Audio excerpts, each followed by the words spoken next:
साथियों नमस्कार, मैं धीरेन्द्र कुमार शुक्ला और आज मैं आपके लिए लाया हूँ बुंदेलखंड विश्वविद्यालय झांसी। बुंदेलखंड विश्वविद्यालय झांसी बीकॉम पार्ट 1 के सभी सब्जेक्ट और पेपर्स नेम, अर्थात बीकॉम में प्रथम वर्ष में बुंदेलखंड विश्वविद्यालय झांसी, अर्थात बुंदेलखंड विश्वविद्यालय प्रॉपर झांसी के लिए नहीं है, पूरे बुंदेलखंड एरिया में इसके महाविद्यालय खुले हुए हैं।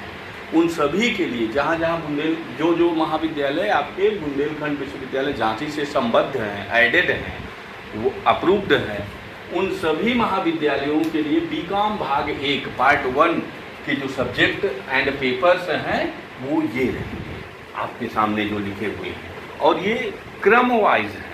ये पहला नाम जो है वो फर्स्ट पेपर है, जो दूसरा नाम है वो सेकंड पेपर है, जो तीसरा नाम है वो थर्ड पेपर है, चौथा फोर्थ, पांचवा फिफ्थ और छठवां सिक्स्थ लास्ट पेपर। तो टोटल कितने पेपर्स हैं? 6 पेपर होंगे आपके विषय से संबंधित, बीकॉम से संबंधित 6 पेपर हैं, जिसमें पहला पेपर का आपका क्या नाम है? व्यावसायिक संप्रेषण। व्यावसायिक संप्रेषण यानी कि बिजनेस कम्युनिकेशन आपका सबसे पहला पेपर होता है और बहुत ही महत्वपूर्ण पेपर है। और साथ में ये भी ध्यान रखना है कि ये जितने सब्जेक्ट हैं ये बस मान के मत चलिएगा कि बीकॉम पार्ट 1 से ही रिलेटेड है, क्योंकि यदि आप इंटर के बाद बीकॉम कर रहे हैं तो निश्चित रूप से कुछ ना कुछ आपके माइंड में यह जरूर होगा कि आप इस विषय से कुछ आगे भी हासिल करें। इसलिए इस बात को विशेष ध्यान में रखना है कि इन विषयों को पूरे मन से पढ़ें। स्पेशली व्यावसायिक संप्रेषण तो आपका बहुत ही स्पेशल सब्जेक्ट है, जो कि आज के समय में हर कंपटीशन में इससे क्वेश्चन आपके पूछे जाते हैं। तो बिजनेस कम्युनिकेशन हो गया पहला पेपर। दूसरा पेपर है आपका व्यावसायिक सांख्यिकी, बिजनेस स्टैटिस्टिक्स। अब ये भी अपने आप में एक स्पेशल सब्जेक्ट है, और बिजनेस स्टैटिस्टिक्स इसको कहते हैं इंग्लिश में, बिजनेस स्टैटिस्टिक्स। ये आपका न्यूमेरिकल पेपर है, मैथमेटिकल पेपर है, और आगे चल के इसका भी बहुत बड़ा महत्व है। चाहे कंपटीशनल आप वे में ले लें, चाहे आप कॉमर्शियल वे में ले लें, तो आगे जो भी कॉमर्स के द्वारा जो आप हासिल करना चाहेंगे उन हर कंपटीशंस में आपको यह सब्जेक्ट हेल्प करेगा आपका। तो इसको भी आपको बड़े ध्यानपूर्वक करना है, और ये भी ध्यान रखना है कि ये आपका एक न्यूमेरिकल सब्जेक्ट है। और मैं बता दूं, स्पेशली बुंदेलखंड विश्वविद्यालय के उद्देश्य से जो बुक मुझे अभी तक बेहतर लगी है वह आपकी डॉक्टर एस.एम.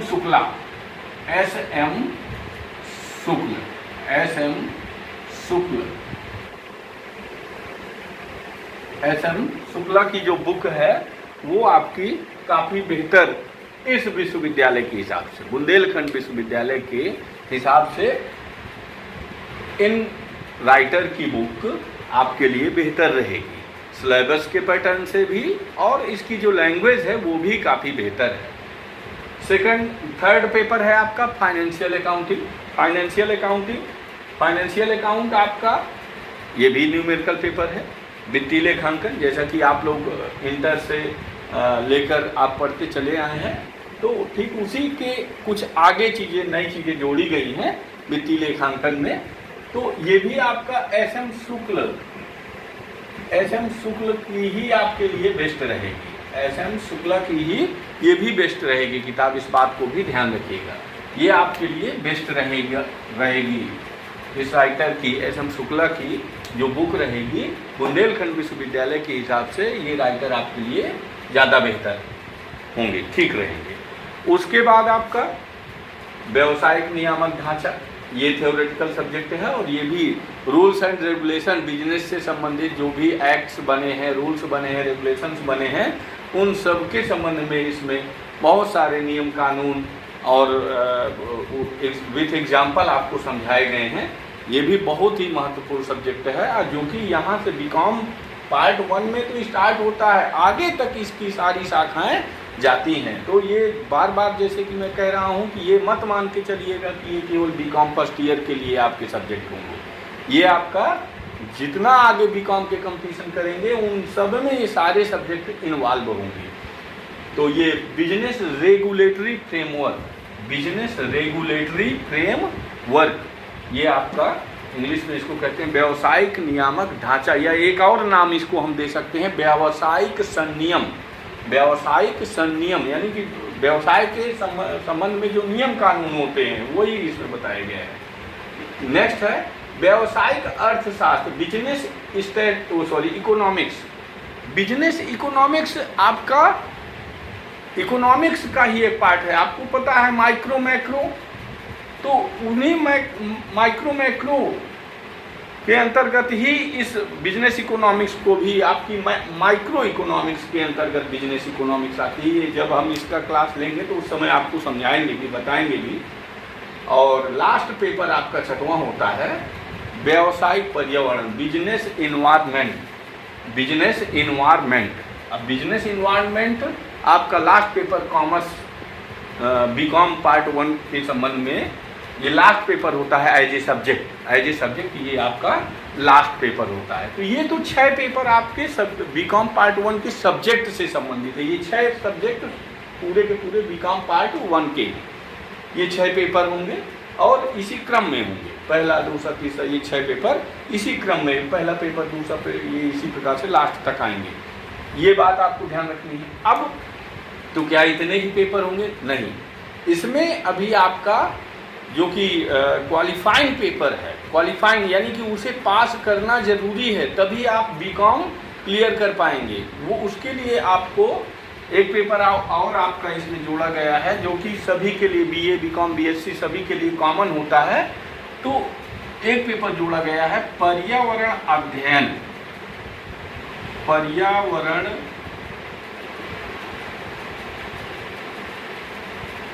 अध्ययन, सॉरी इसमें मानवाधिकार,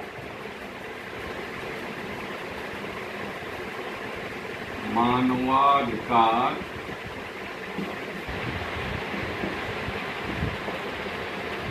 व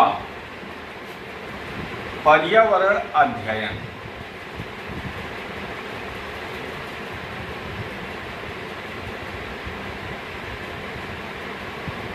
ह्यूमन राइट, इसे अंग्रेजी में कहते हैं human right and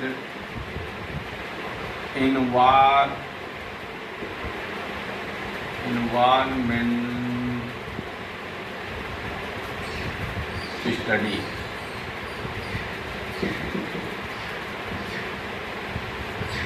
environment study, ये आपका जो पेपर होगा ये किस प्रकार का पेपर होगा? Qualifying paper. इसे क्वालिफाई करना जरूरी है और उसके लिए आपको 3 साल का टाइम होता है, लेकिन देना इसको पहले साल से पड़ेगा। यदि पहले साल ही आप इसको क्वालिफाई कर जाते हैं तो दोबारा फिर देने की ज़रूरत नहीं पड़ेगी। यानी 3 सालों में एक बार आपको ज़रूर इसको क्वालिफाई करना पड़ेगा, लेकिन देना आपको पहले साल से ही पड़ेगा। यदि आपने पहले साल में निपटा लिया, इसको पास कर लिया, तो फिर अगले साल से इससे पीछे छूट जाएगा। यदि नहीं पहले साल क्वालिफाई कर पाते हैं तो फिर इसके लिए एक्स्ट्रा चार्ज आपको अभी तक तो लगभग 1000 के आसपास लगता था, अब इस साल क्या लगता है वो आगे देखा जाएगा। तो ये आपका दूसरे साल फिर क्वालिफाई करना पड़ेगा, नहीं दूसरे साल कर पाते तो तीसरे साल। इन 3 सालों के अंदर निश्चित रूप से इसको क्वालिफाई करना पड़ेगा, तब आपको बीकॉम की डिग्री अवेलेबल होगी। तो ये है आपका बीकॉम पार्ट 1 का सिलेबस। और मैं अब आपके अलग अलग जो सब्जेक्ट हैं, स्पेशली मैं न्यूमेरिकल पेपर्स के जो सिलेबस है इनके अंदर जो चैप्टर्स हैं, महत्वपूर्ण पार्ट हैं, उन सब का अलग से वीडियो लेके आऊँगा। और तब तक के लिए धन्यवाद, नमस्कार।